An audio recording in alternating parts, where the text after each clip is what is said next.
All right, we are live. Here we go. Happy May 11th, everybody. Yes. Middle of the year, almost upon us. That's exactly right. Feels like summer's knocking on the door, that's for sure. It's about, I don't know, 84 here where I'm at. What about you, Mike? 60s and rainy. It was 80 last week, but now it's just rainy all day. Yeah, it's moving across. We're kind of back and forth with it. I think we're supposed to get that this weekend and then back up to where we're at. So I'll take it. Awesome. So we're kind of focusing on parodies here tonight. Uh, Song parodies, looks like maybe even some like maybe video type parodies, movie parodies as well, and then maybe throw a couple big hit May movies in while we're at it. So Yes. If you can hear behind me, I'm playing the first big Weird Al hit. Another one, Rides the Bus, which I can remember. He recorded this. He did this live on Dr. Demento, I want to say in late 79 or early 1980. It was him and John Schwartz banging on the guitar case.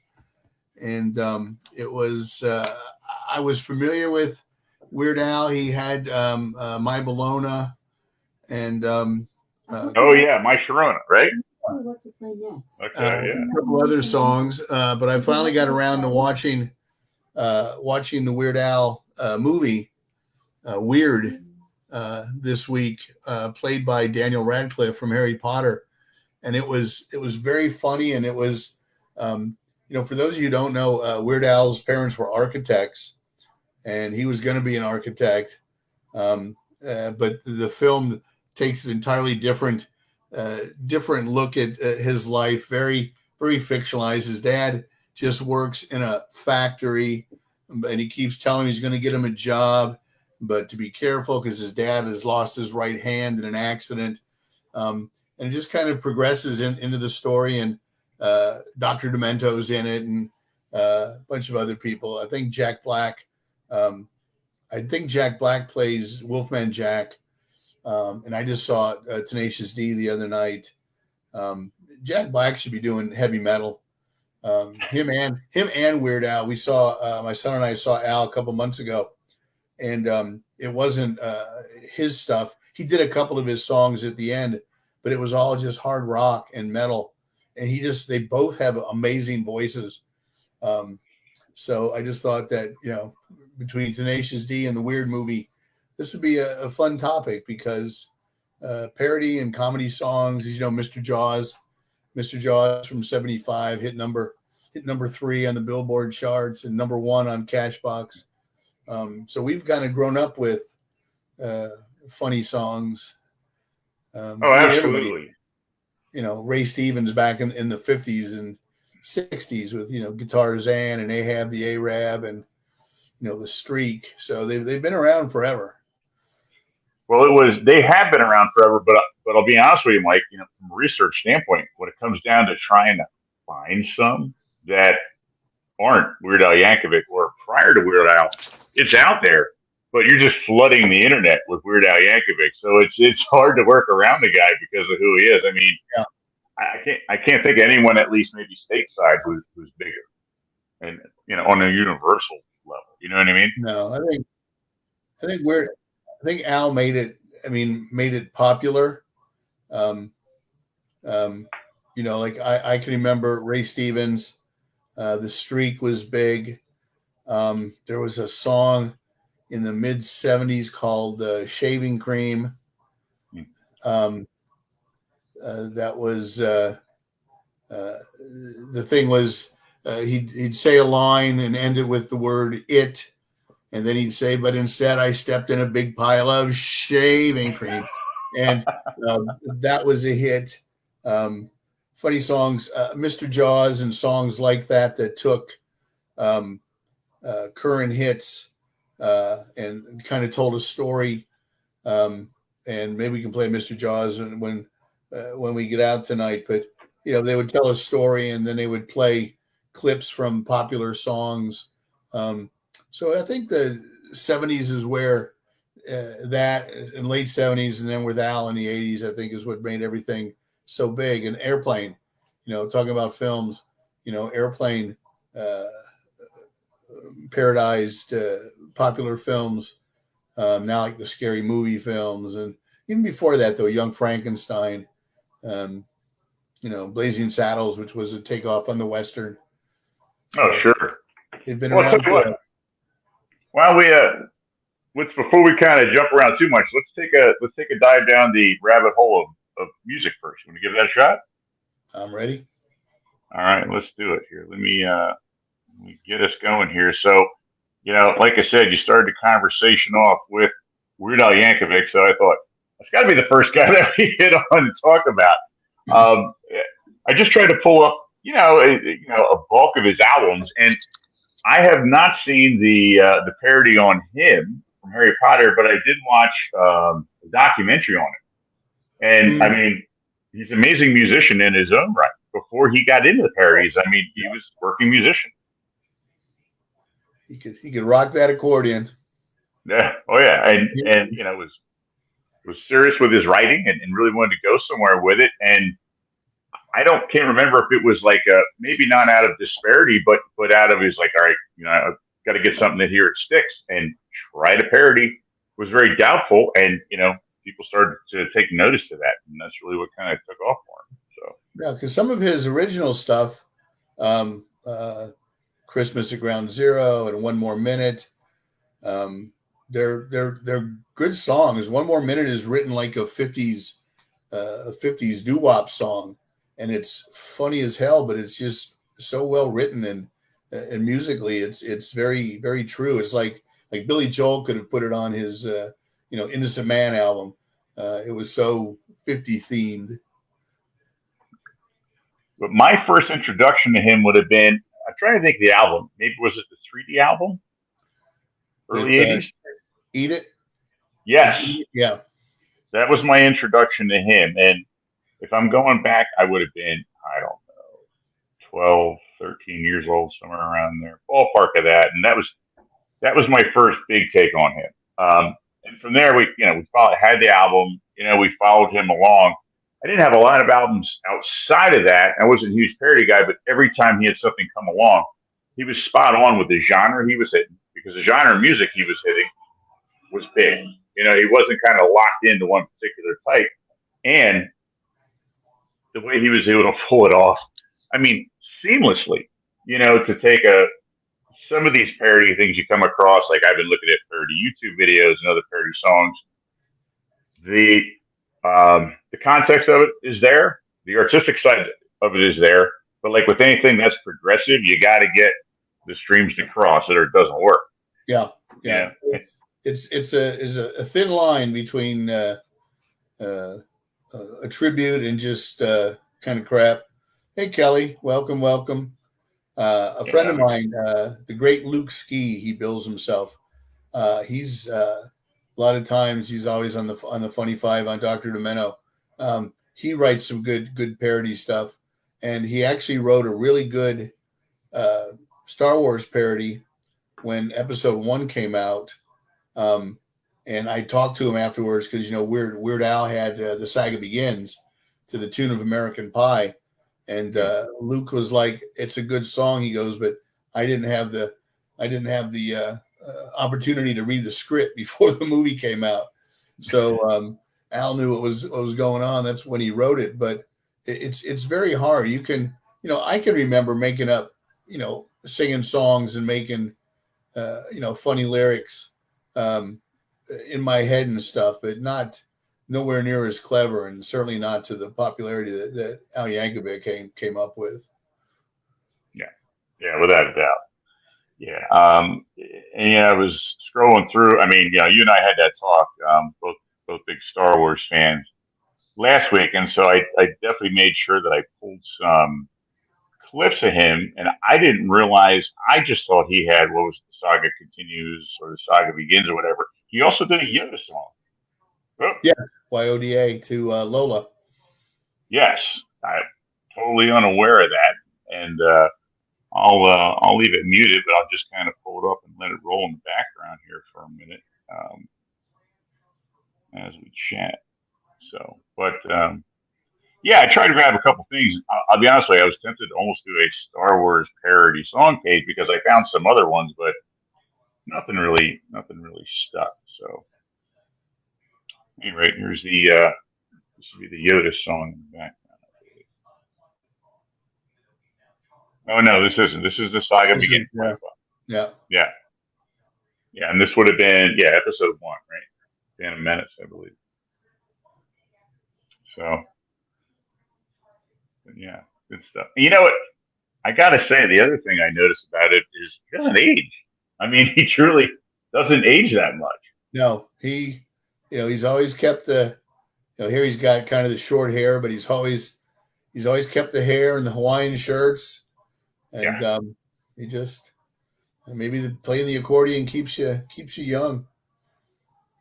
apparently they're just doing what you love, you know. Yeah. Yeah, without a doubt. Hey, we got a couple more people chiming in here. All right, good. So I got a good evening, Mike and Nate. I'm not seeing. Let's see who that is. That's Victor. Hello, Victor. Ah, Vic is there.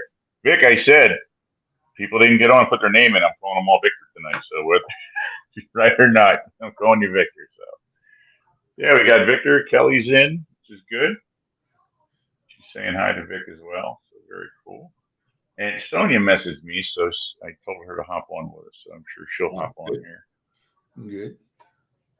I think Vic got my message about calling everybody Victor. So, so at any rate, maybe jump into some other parodies. And I thought about going after some of the more typical ones, but I thought it'd be neat to maybe take a look at some ones that perhaps, I don't know, don't come to mind at first when I think of parodies because of the context of what they were used. So let me take a look here. So one was the Diwali, which was a parody on, I guess, more or less a parody song by Adam Sandler that was done by Steve Carell in The Office. When I started searching, that thing came up right away. And I don't know about you if you're familiar with The Office or a fan, but absolutely love that song. It was a take on his Hanukkah song that he did every year. No, I don't. I got to The Office late, and for some reason I've seen like the first season and the last 2 seasons, but everything else I never get to find it in repeats. Oh man, I might have to pull that one up for you here, Mike. I think it's about a minute 20 seconds long here. Let me grab that guy. It's pretty good, and Carell has a bit of a musical background, but again, he makes it fit really well. So let me grab that guy.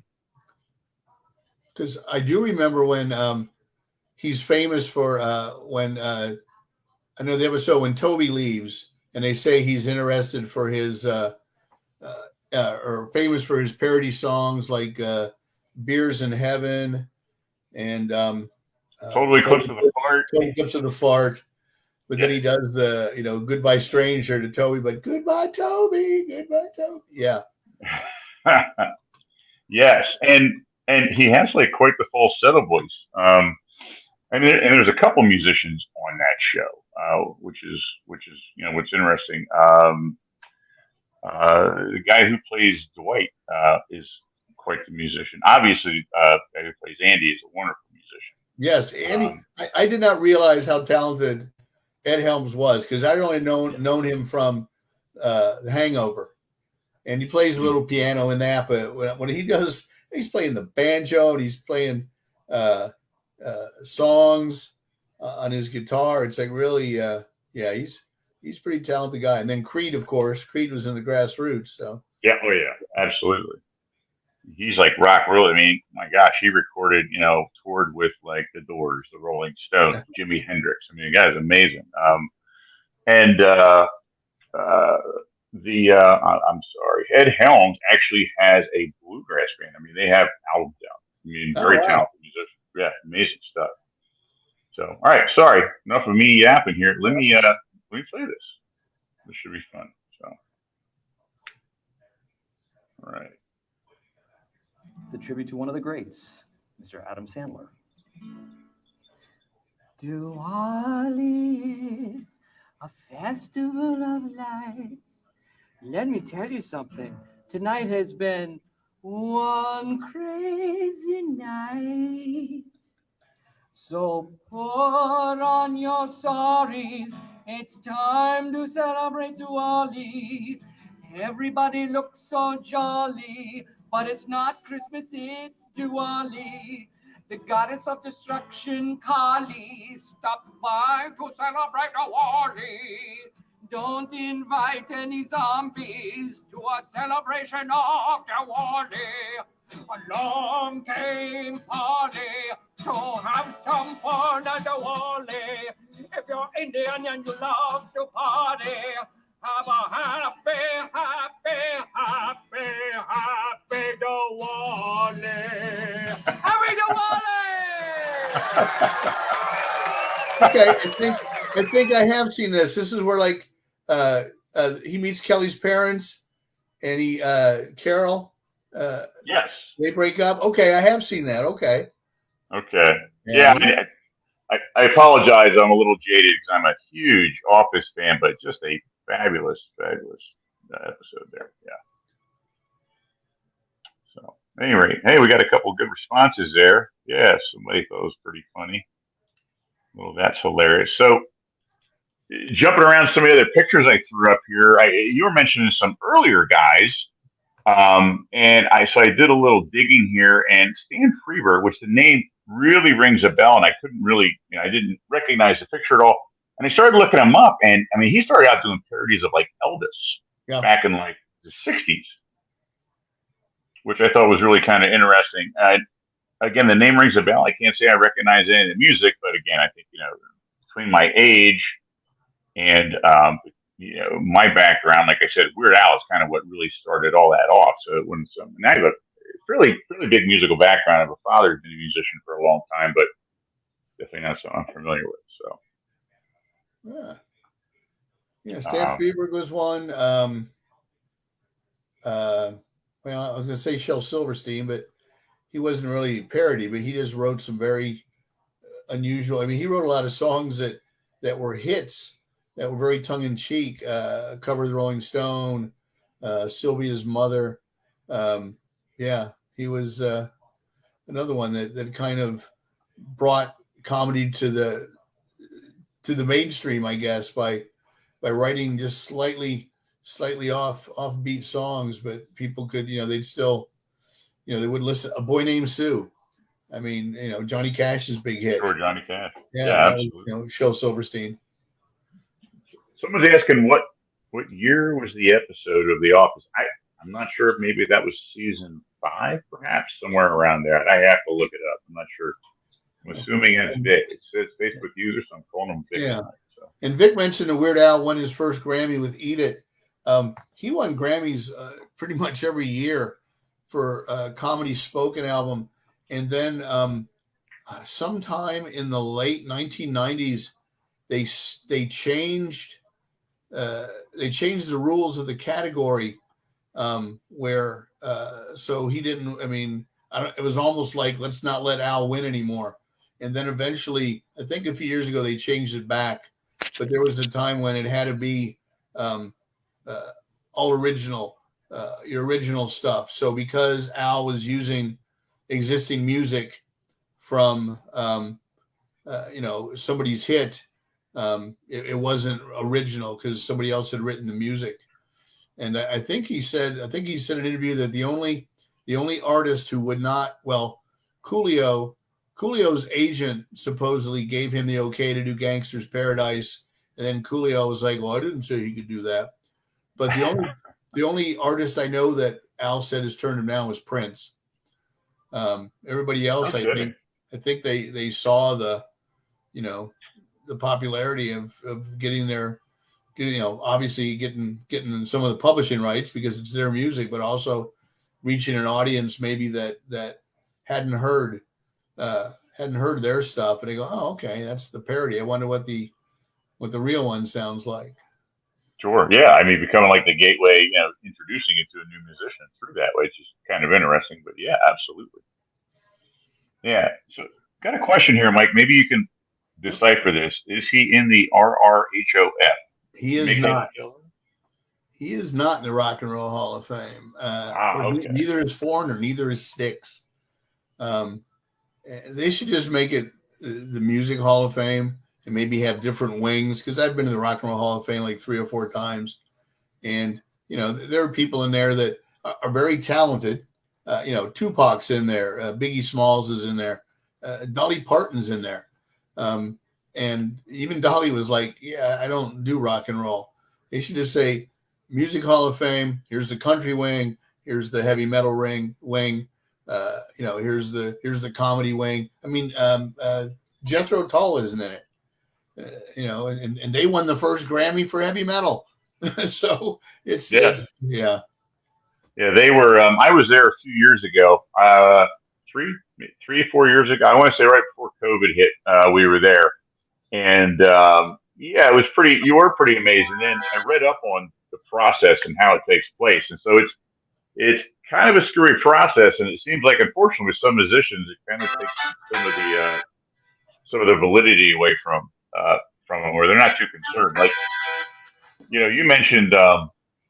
Dolly Parton, she did not want to be a part of it because she wasn't country, and I'm pretty sure they Yeah. put her in it anyway. So yeah. Someone put up here 6 floors. When I was there, they were just opening up an interactive floor. The top floor, I believe, was the MTV floor dedicated to the music video scene, Mm-hmm. and the floor below was all interactive. You walk in, and it was all sound booths. And what you would do is you would walk in, and you could say you had a favorite song. Say, I don't know, say you were a Beatles fan. Say you wanted to play, I don't know, Hey Jude. Say you were a, I don't know, AC/DC fan. You wanted to play Livewire, something along that line. You would walk in, tell them the song you wanted. You get the song. You would pick the guitar off the wall that he played. So if you were playing Angus Young, you'd play like a Black Gibson SG from, I don't know, in the early 1970s. They would tell you the amp that he used. They would go through and do the settings, and then you could play along with the track in the studio. Oh wow! So if Yeah. you were a musician, you could. Oh wow! I didn't know that, because when I was there, they had like a house band, and you could pick a song and you could sing with them. But oh yeah, I would have loved to just gone in and plugged in a guitar and played along to Back in Black or something. Yes. Yeah, we were there. They were doing the finishing wiring and running the sound checks and all the equipment. My son plays a guitar. I was a bass player years ago, and my son's been a guitar player. And I was so amped up when we saw what that was. We wanted to get in there so bad, and they didn't have it open to the public yet. It was, I don't know, 3 years ago. But yeah, it's got to be amazing. I mean, absolutely. That would be So, fun. oh So man, road trip to Cleveland. yeah, you're gonna be dragging me out of there. Someone's saying now there's 7 floors. I believe that's Yeah, it. nice. Very cool. So since we're on the idea of say, I don't know, rock or classic rock, so I stumbled across one, and maybe you see the picture there. I stumbled across a Muppets parody that I didn't realize existed. Maybe you did. So it is the Muppets covering Queen. You familiar with that? Bohemian Rhapsody. Yes. Okay, I seem to remember. Yeah, I remember this. The classic Image in the Shadows. Okay. I just thought I'd just play a little bit here and there. I'm not going to subject this to the first full 5 minutes of it, but 1 or 2 parts stuck out. I just thought it was neat because, I mean, it's not like they tackled, I don't know, say an old like 3-chord song. I mean, they're really hitting something here that's a lot of work behind the scenes.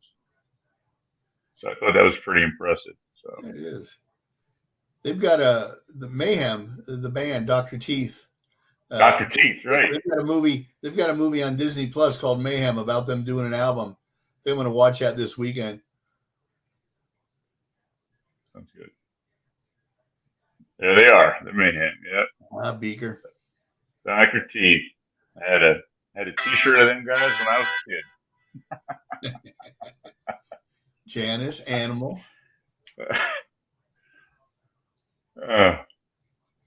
Good stuff. Yeah. But yeah. So at any rate, yeah, I just wanted to throw some of that up there, and let's see now.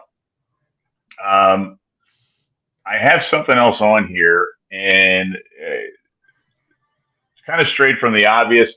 And this is for you, Mike, Uh-oh. especially after the first thing that came out of your mouth tonight was you were talking about Weird Al Yankovic, and then you said you saw Weird Al Yankovic with Tenacious D. So the Beastie Boys parodied themselves, not necessarily on a song, on a video. Ah. So I mean, they're probably their biggest hit of all time was "Fight for Your Right to Party." You remember that?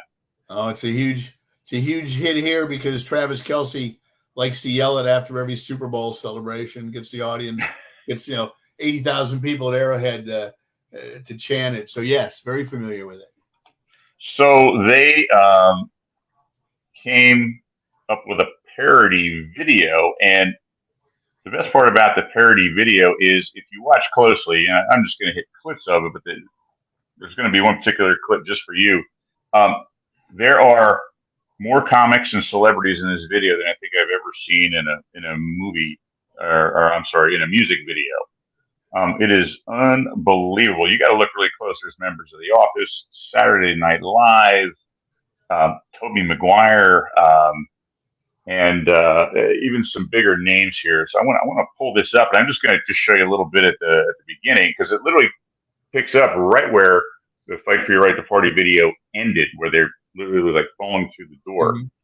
So and then I'm going to show you the end because the end is all for you, Mike. So we're going to see if you can pick out Mr. Black at the end of this video here. I will lean in. Yeah. All right. Let me get this guy running. So slowly getting a little bit better and a little bit quicker here, but it's still fumbling through things at times here. So all right, let me get going. All right, and add. So right there, coming right off the end of the original video.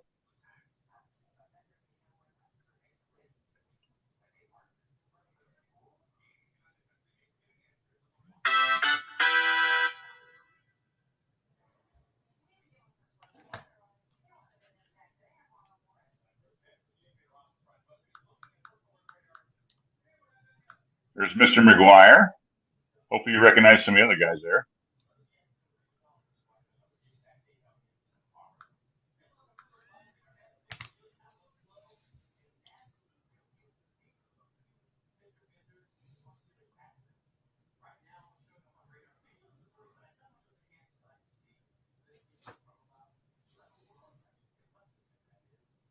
I picked the clean version for us. Oh.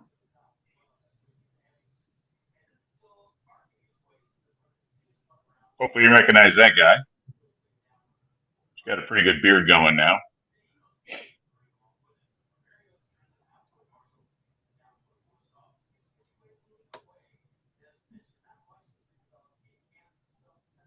In a second, they'll walk down the street, get a good look at their faces.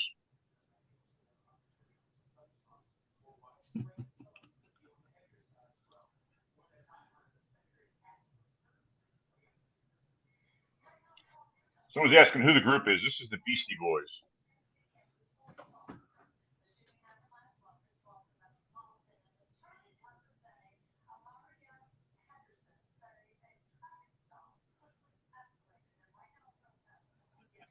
Now he throws a beer on a guy coming up off a car here. That's Rainn Wilson, and I believe his girlfriend. Oh. And the girl who walked past in the beginning was, Steve Buscemi. Yeah, it was Buscemi. And you'll see Sam from Cheers was working the register. Oh, yeah, Ted Danson. Yeah.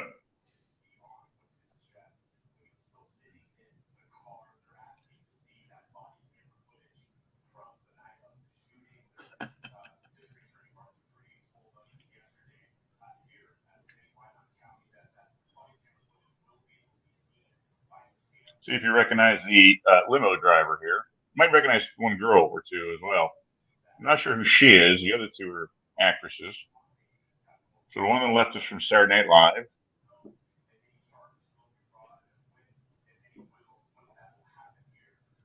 And I'm trying to think of the redhead on the right. I'm terrible with names. But at any rate, there he is. Little cowbell in there. Little cowbell. So I'm not going to drag you through all of this, Mike, but I am going to bring this up to the end. So they really jump into a bit of the 80s here, and it is the current Beastie Boys meeting the future Beastie Boys, obviously pulling up in the DeLorean. And this part's for you, bud. Is that Danny McBride? Yes. Okay.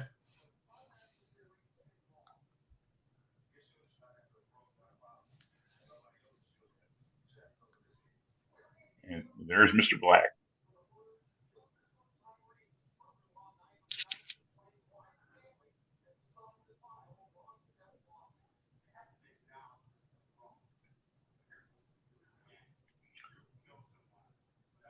So at any rate, just a little something different I stumbled across. What was kind of interesting. That was fun. I like when bands can have fun with their stuff. Yeah, absolutely. And, not a couple other versions of it, but that was kind of intriguing because they really, put some time into it. So at any rate, it's just a couple, odds and ends as far as music and then music video goes. I did stumble across some even weirder out there stuff. The bottom right-hand picture there was an actual band who is a Black Sabbath tribute parody band, except they parody themselves as the characters of McDonald's, and they go by Mac Sabbath. They are legit musicians. They are very good performers, but as you can see, the lead singer is dressed up as Ronald McDonald. So, yeah, I'm not gonna torture us with any of that, but I just came across that, thought that was kind of interesting. So.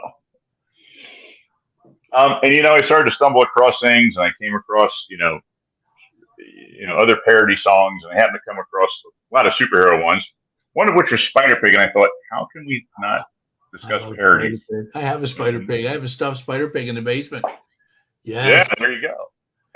And I thought to myself, how can we not bring up The Simpsons on parody night? I mean, I don't know who has done more parody episodes than The Simpsons. I mean, really, I tried to pull up a couple, just ones that I remembered, like instead of The Shining, it was The Shinning. The Shinning. Yeah. I'm trying to remember what they called the one for Thelma and Louise. I think it was Marge's Night Out, I believe was the name of it. And I mean, every year, they had the Halloween special every year. Oh, Treehouse of Horror, yeah. That's what it is. And every year they had a different theme. It was The Shining the one year. It was Freddy Krueger the one year. It jumped around. One year it was, what's the big one on Netflix the last couple of seasons? Oh, Stranger Things. Stranger Things was on recently. Yeah, I can't say I watch it that much anymore, but yeah. Supposedly they had in the Simpsons comics, one year the Halloween issue was a Jaws parody. I have never seen it. I have never found it. But supposedly that was, I thought that would be a great TV episode, a Jaws takeoff. But, Family Guy has done a couple. The best one is Peter is pitching a movie he wrote. It's called Bigger Jaws. It's where the three guys go out to catch Jaws, but they run into a bigger Jaws, so they have to team up with Jaws to catch the bigger Jaws. It's just so, and I laugh because I usually don't like people who refer to the shark as Jaws because it's not his name. Right. In Family Guy, I excuse it because it was just a great plot. And they have like a scene from it where the three guys are on the boat and Bruce is there next to him, and then the bigger Jaws is coming at him. So, yeah. I think they also didn't they do a scene with the movie poster art, and the shark was talking to the swimmer. He's going, "Hey, I'm going to eat you. I'm going to eat you now." Oh, it's Jaws Fire Island. Yeah, Jaws 5 Fire Island. Yeah. So. Hey, this is what we got here from Vic. The Simpsons picked the Toronto Maple Leafs to win the Stanley Cup. Oh no! So I'm assuming it's a bad thing, Vic. For a Canadian, you're very anti-Canada. You don't follow the Blue Jays. You don't follow the Leafs. He's a Pittsburgh fan, isn't he? Last I remember. I think he's a Steelers fan. He's probably a Penguins fan, but I think he's a Red Sox fan in baseball. Oh man! Yeah. Wow. Man, all we need him to do is be a Philly fan, and then it's all over. I hate Philly fan. You're not a Philly fan, are you? No, I'm not. The sad part is I grew up going to Philadelphia games because I grew up 45 minutes outside of Philadelphia, and you know what? Can't stand it. It drives me insane. I mean, I'm not a Philly fan. Every bad baseball experience I've ever had has been Philly fans. Either when they came to Camden Yards or when we went to the vet. But we did used to go in '83. A bunch of us we used to drive from Baltimore over to see the 76ers games. So that was fun. That was a fun Philadelphia memory. But yeah, not the Phillies. Yeah, I've we got Mike Schmidt. There you go. That's what I remember seeing those guys, Schmidt and Carlton and those guys. But you know what? Some of the games would go over pretty well, but I mean, we would go. My mom was a huge hockey fan, so that was the Broad Street Bullies day, and that game always ended up in a fight, or you went to a fight and a hockey game broke out. I don't know which one happened half the time. The baseball games, probably the most sedate of all of them, but there's usually some loudmouth behind you screaming and flipping out over something, and beers getting thrown. Football games, I mean, first of all, where else did you have a stadium that they had a courtroom in the basement so that when they busted you, they would take you downstairs and just, square up, and where else does Santa Claus get pelted with ice balls other than in Philadelphia, So. Who is Zach Burns' father? I'm looking Zach Brown's father. Not Jim Zach Brown. I did a radio show here with a gentleman named Zach Burns. It was not his real name. He's since moved out to Seattle, and I can't pronounce his dad's last name. It's like an Anderchuk or somebody like that. But his dad was played with the Flyers. He was one of the Broad Street Bullies. And Mike Schmidt, you can't, it's like I hate the Yankees, but I respect the hell out of Don Mattingly. So, but yeah, sure. Mike Schmidt was the man. So Vic says he loved the Flyers when they clobbered the Leafs. Yeah, it was kind of interesting. I mean, if I remember with the hockey games, once who was the head offensive guy? Who was there? Oh gosh, I'm so bad with names. It's gonna kill me. At any rate, once he started getting hit, I swear, the rest of that team, half of them were hired just to come in and just start knocking heads. Stanley Clark? No. Bobby Clark. Bobby Clark. That's who it was. Yes. Okay. Stanley Clark, I think, was a film producer. Yeah. Bobby Clark. Right. Yeah. So. Yeah, so at any rate, I don't know how we went from Simpsons to Philadelphia there, Mike. But that's a heck of a connection there we got going on. But so we had to at least bring something a little up there, mention the Simpsons, just for a second there. It's just all the incredible good stuff they've done as far as parody based over the years. So, without a doubt. So. What else we got in store. So might as well jump into some, now we're starting to jump into some parody movies. And again, there's an awful lot out there. I tried to pick some of what I thought were some of the better done parody movies over time, but try to get a little bit of variety. I mean, there's a lot of parody spoofs, I think, in the last maybe 15 years on horror films. In the 80s, you had your action films, Naked Gun, which I thought was a great series, which is based on a TV show. Police Squad, Yes. which Yeah. was One season or something like that? they filmed 6 episodes. They ran 4, and it was so funny. That's where they based the Naked Gun movies on, and the great thing about it, the humor, and the same thing that came from Airplane was because the Zucker brothers and Jim Abrams, they hired well-known serious actors, character actors, Leslie Nielsen, Lloyd Bridges, Robert Stack, and they told them to play it serious. So the joke, the audience gets the joke, but the actors are playing like, the famous, Shirley, you can't be serious. And Liz Nielsen says, I am serious, and don't call me Shirley. And he says it with such great gravitas that, it's like he doesn't he just goes over, the joke goes over his head. So yeah, that was, yeah. But in the best, or not the best thing, but one of the things about Police Squad is the last episode aired right after John Belushi passed, and John Belushi was the Are you kidding? special guest star that week. They would say tonight's special guest star, like Lauren Green, and then you would see a car drive by, and they would throw Lauren Green out of a car, and he's laying there, he's all tied up, and I don't even know what the Belushi gag was, but they didn't air it because he had passed that week.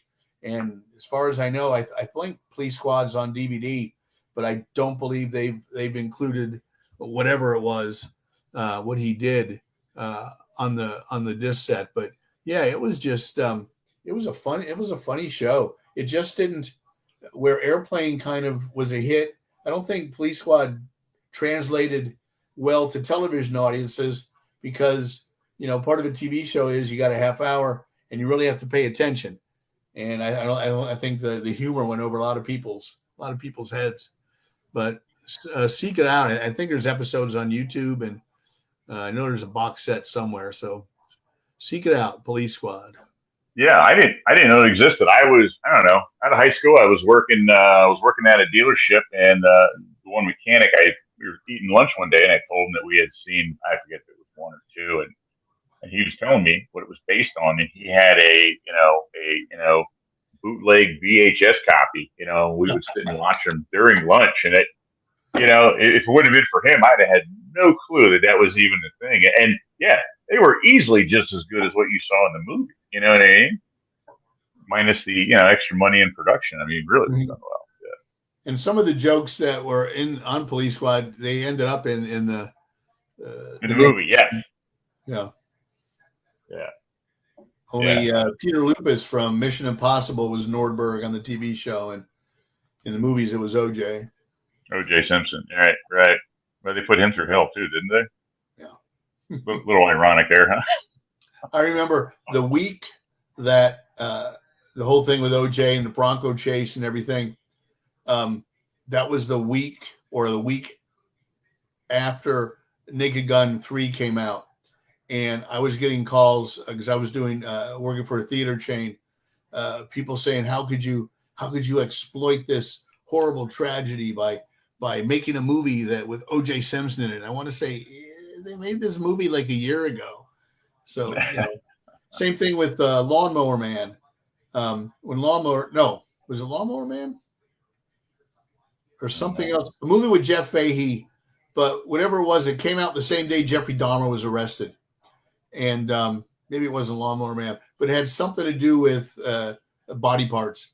And people were going to protest because we're exploiting the horrible Jeffrey Dahmer tragedy by, having a movie with people with body parts. The day after it went public, of course. Yeah. Kathy Smith dated Gordon Lightfoot for 3 years. She was charged in involuntary manslaughter, Belushi's death. Yes, he wrote the song Sundown for her. And also she was fine until she got paid by the National Enquirer to appear on the cover with the big bold headline, "I killed John Belushi." She ended up going to prison. Going to prison for manslaughter. Wasn't Robin Williams was with him that night as well? Robin Williams and Robert De Niro, and they both the day Belushi died was the last time either of them did drugs because of what happened. So, yep. Yeah. So I tried to pull up a couple a little bit newer, a little bit older, definitely some classics in there. Monty Python. Young Frankenstein. I mean, that was an amazing movie. I thought. I remember watching it as a kid. As a black and white going. And plus the fact that Universal let Mel Brooks use all the original laboratory equipment that was in the original Frankenstein film. Oh, you're kidding me, really? Yeah, that was a nice little homage to film fans. It was the things with the sparks and everything else. Yeah. Sure. All from the Universal lot. Wow. Pretty amazing. Jeez. Yeah. So I tried to get into some of the, when I say newer, I'm talking last 10, 15 years. There's been a huge series of the scary movie parodies, which I haven't been I was never a big fan of, but I wasn't a big fan of the genre of horror at the time that they were based off of. But that whole face of horror movies has kind of swirled back around again. I think was it 2 weeks ago.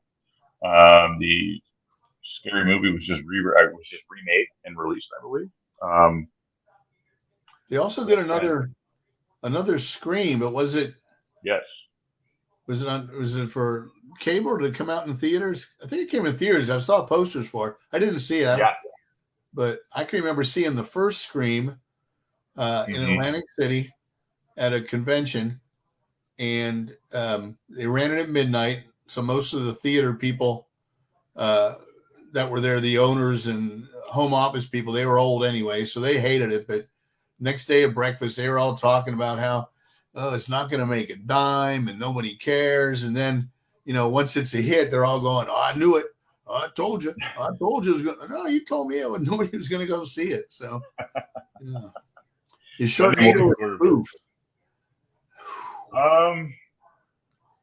I would say in some respects. In some respects, but they kind of take themselves seriously. So, yeah, it could be.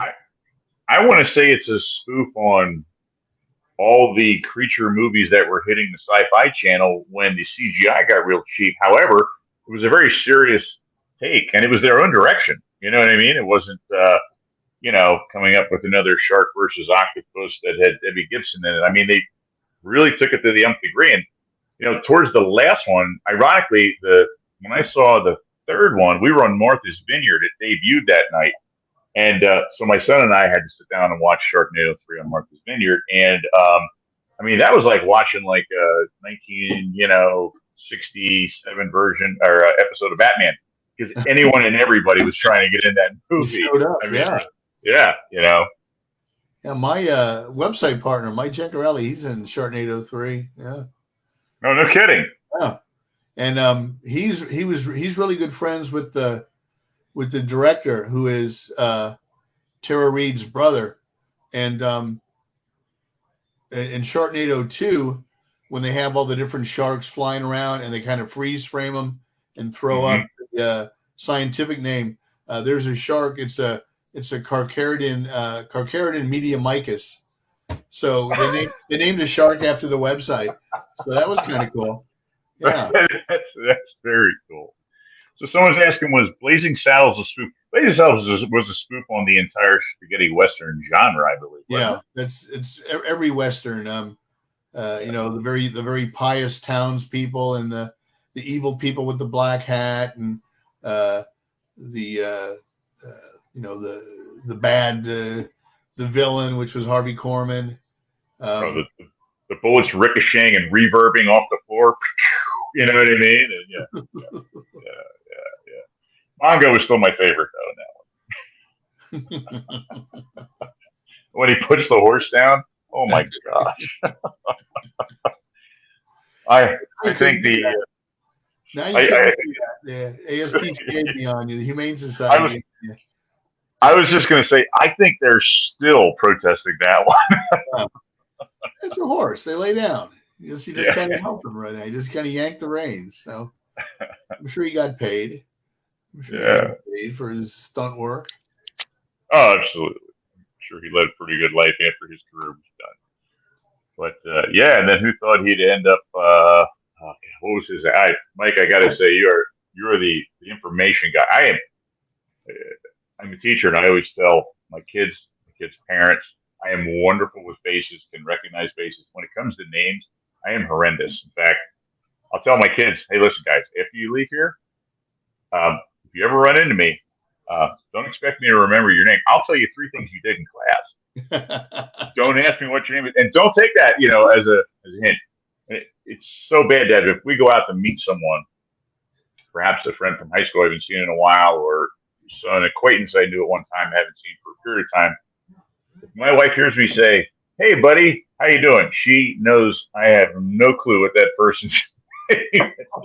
In your defense, though, if you're a teacher, you probably see 30 new faces every year, and Sure. they accumulate. I was back in Baltimore in 2016 or 17, and I went to where my old theater used to be. It's now a Walmart, though I like the fact that the toy department's where my office was.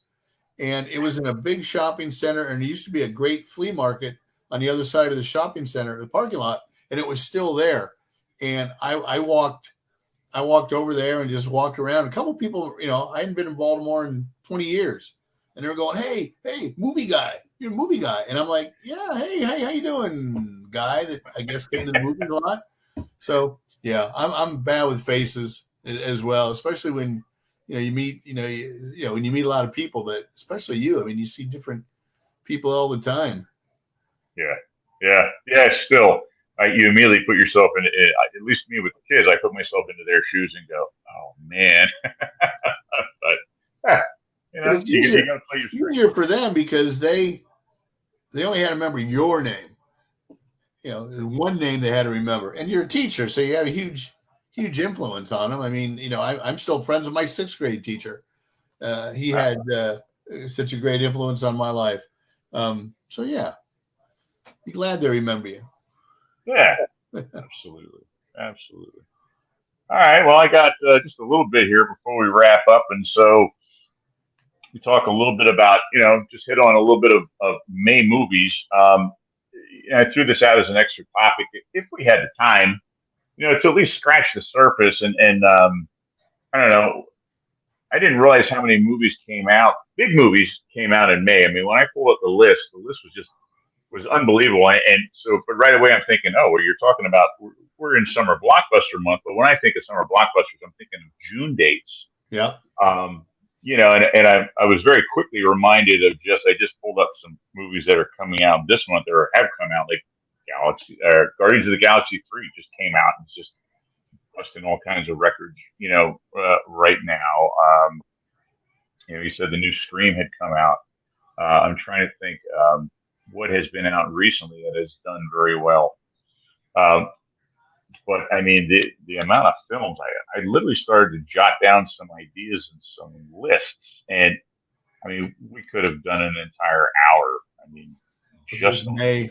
May movies. I mean, I try to grab a little bit of everything from every genre. We got Aliens that came out. We've got, Smokey and the Bandit. I mean, my gosh. I mean, it's a classic. Oh yeah, Mad Max. The Citizen Kane of trucker movies. Yes. Yeah. We got The Shining. Second time we talked about that tonight. The Odd Couple, which I was too young for, but I caught later on in life, and obviously that spawned a lot of other good material over the years. And then obviously the number one of all time, and that would be the Star Wars movie. Star Wars, which came out right before Smoking the Bandit, same year. Yeah, that's right. Yeah, and if I remember, Star Wars was supposed to come out December release date, I believe. Star Wars was a film that nobody wanted to play. Mm-hmm. The big film for 1977 from 20th Century Fox was based on a novel by, I believe, Harold Robbins, but it was called The Other Side of Midnight, and everybody wanted that. My theater chain, I worked for AMC Theaters. I was an usher, and my manager was like, "Oh, we're gonna get this," and blah blah blah blah blah blah blah, and it was in such demand, and nobody wanted to play Star Wars that Fox made a deal with the theater owners, and back then, there was something called, I saw that 30th anniversary, Right. no, be 40th anniversary, Yeah, would be 83, yeah. 83, yeah. Sorry, I didn't mean to interrupt you there, Mike. No, it's okay. No, the point I was like, yeah. I lost my train of thought. Star Wars. Other Side of Midnight. There used to be a thing called blind bidding. And what they would do is the studio would call the different theater chains and say, hey, we've got this movie. What are you going to pay us for it? And that ended when the movie Cruising came out, because people were so outraged at Cruising that they ended up, nobody went and saw it. So now they have, starting with after Cruising, they have what they call exhibitor screenings, which I go to a lot of, where you see the movie a month or so before it comes out, if it's finished. And then you can go back and you can say, okay, we'd like to play this, and we'll play it for 10 weeks at, 85% of the gross goes to the studio. So part of the agreement, if you wanted to play Other Side of Midnight, was you had to agree to play Star Wars for 2 weeks. So some of the theaters took them up on that, and Star Wars came out. And then Star Wars was such a huge hit that the theaters, they didn't want to get rid of it. And so by the time The Other Side of Midnight came out in September, I think maybe, they were still playing Star Wars. So Other Side of Midnight didn't have as big as opening as they wanted to, because, and back then, as I always say, there wasn't a movie theater on every block. And I want to say the largest complex in 77 was 6 screens. So you couldn't play, everywhere. You didn't have enough screens for everybody. So they just kept Star Wars.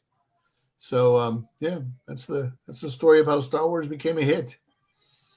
So it was amazing. I was perfect age. The toys were coming out. I can remember, we sent away for it, ended up getting the early bird special, which was the Star Wars toys without the Star Wars toys. It was I believe it was the box or the display stand, but you didn't have any of the action figures because they were behind on getting them out. They sent you a box for Christmas. Yeah. Yeah.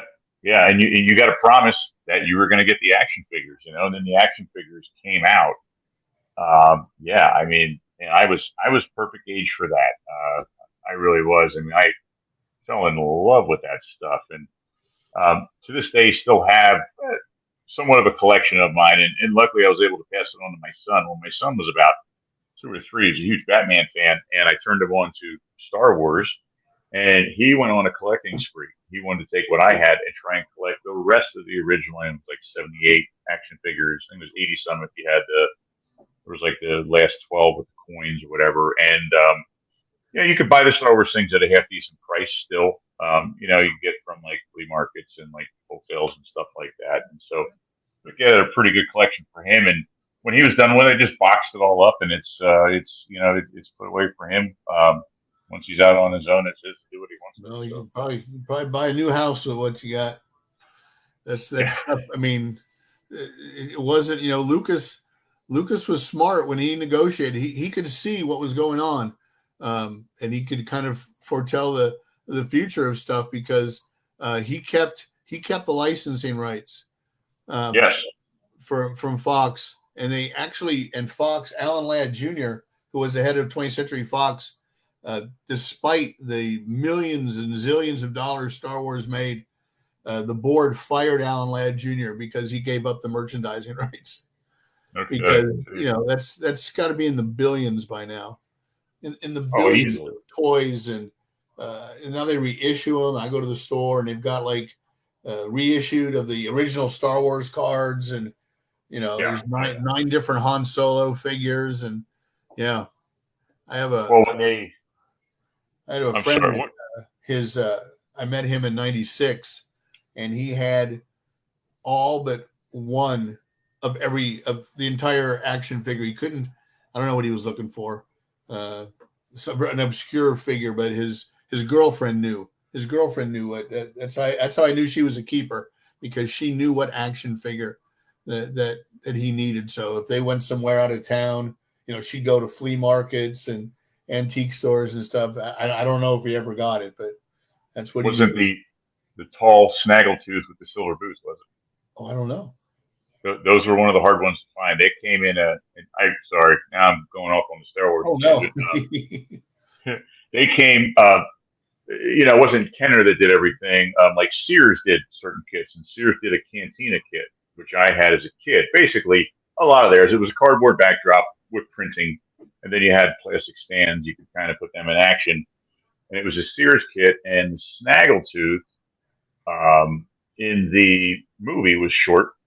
He had a maroon suit on, and you literally see his head for like 2 seconds. You almost wonder why they chose to make a figure of him.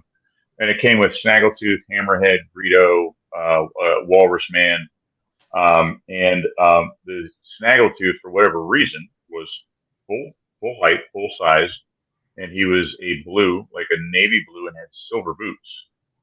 And you could not buy him as an individual figure. You could only buy him in that Sears kit. And I know I don't want to say it's a holy grail. It's definitely one of the harder ones to get your hands on. I happen to have one of those. Not in mint condition, but in decent shape. At least you got it. But yeah, I still have that guy. So yeah, pretty cool stuff. I saw an episode of Pawn Stars where a guy came in and it had been authenticated and everything, but he had the prototype Boba Fett with the working rocket launcher. With the Jason, that shot the rocket. Yeah, no shot the rocket. That's gold. That's a new house. It's 2 new houses. That's the holy grail there. I think he wanted $100,000 for it. No kidding. Yeah. And supposedly what set that off wasn't a kid that choked on a piece of his Star Wars equipment. It was like a board game like Trouble or something, where a piece shot up and a kid ended up choking. I don't know if the kid choked and died. And so the toy company was like, hey, no more moving parts. Yeah. But I remember we had sent away, I'm trying to think, I would have been, I don't know, 8 years old, 9 years old. And you had to save up proof of purchases off of the cards to get Boba Fett, and you would send away from him. And we sent away from him for him. And we got I can't remember if it was a letter or a card in the mail saying that it was delayed because of that. And then, I don't know, when you're that age, if it was a couple weeks or a couple months later, we did get a Boba Fett, but it was obviously the Boba Fett. I still got mine. It came like a little white box. Still got that's mine. exactly what it was. Here's your Boba Fett. I was like, oh yeah. Yeah. Yeah. Very cool. Yeah. And then 95, I went to see the movies when they came. They got re-released in the theaters, when they added the extra effects. Right. And I started collecting some of that stuff here and there. They, all of them look like bodybuilders. You know what I'm talking about?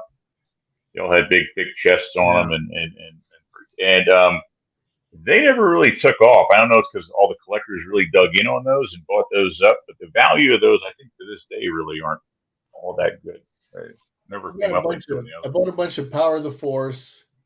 That's what they were, yeah. Yeah, and someone had told me once that the Princess Leia's were rare. So I'd hit the Walmarts, the 24-hour Walmarts, like at 3 a.m. when they're stocking the shelves, and just kind of hang in the toy department. And as soon as I grab all that, so I probably got like 30 Princess Leia's, and then I've got a few of the when Jedi came back out, they did a special action figure of Luke, all dressed in black and carded, for the movie. So I've got a couple of those somewhere, but yeah. Yeah. I did start to purchase some when episode 1 came out, and I remember they came with it was like a card. I don't know, not a hologram card. I want to say it had audio to it. You could plug it into a device, and it would shoot off some dialogue or sound effects from a scene. I did collect some of those for a while, Palpatine and stuff like that. I couldn't even tell you if they're worth anything to this day. So, but yeah, Well, good memories. something tells me in a couple of weeks we'll be when we come around to the actual release date of Star Wars, we'll be doing a Star Wars episode. Hey, I'm all in. I'm all in on that, without a doubt, Mike. I could go on that for quite a while. Yeah, I might even have to get out. Because it'll be the 25th in 2 What is weeks. it? It'll be May 25th, Star Wars Day. Well, Then, I see. So we make a date for that then, there, huh? yeah, and I'll reach out to Patrick Reed Johnson, who did the movie 525/77, and see if he wants to talk about it. Oh, that would be awesome. Oh, absolutely. Yeah, I like it. Yeah, that sounds like a plan, man. I'm all about that. Yeah, good stuff. We even have to get some of that stuff out, right? Awesome. Well, hey, very good night tonight. I want to thank everybody for stopping out and listen to his babble here. So all 100% rights of Star Wars to Disney. I think he has some kind of say in what they do, but as far as the characters and stuff, Disney owns them. That's why there's like 25 different Star Wars shows on Disney Plus now. But I'm pretty sure he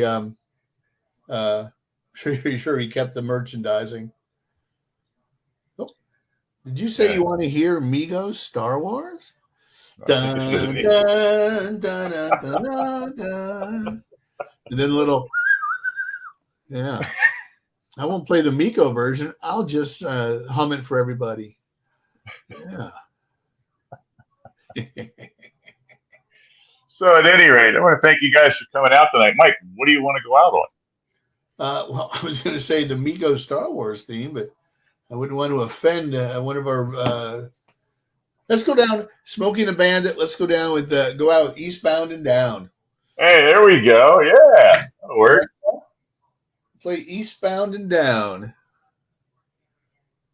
Here's Eastbound and Down by Jerry Reed. Jerry Reed. On Amazon Music. Jerry Reed, that's right.